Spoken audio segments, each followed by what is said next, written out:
O Júlio já jogou na Europa, pode falar. Inclusive no banheiro. Para uma prisão de ventre, é necessário haver flagrante?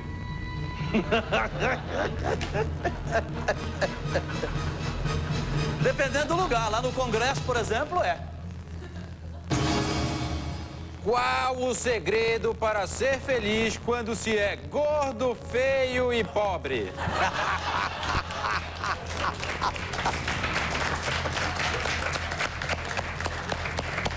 O Jô Soares fez essa sacanagem comigo quando eu fui dar entrevista pra ele lá. Depois, evidentemente, ele nunca mais me convidou, né? Por causa da minha resposta. Mas aqui eu vou ser mais educado. O segredo é você ser sincero, entendeu? Porque quando você fala que você é gordo, você tá mentindo. Quando você fala que você é feio, você tá mentindo. E quando você perde emprego toda hora e fala que você é pobre, você tá mentindo. Não. Então, essa é a minha felicidade. É ser desse jeito, não quero mudar rigorosamente nada.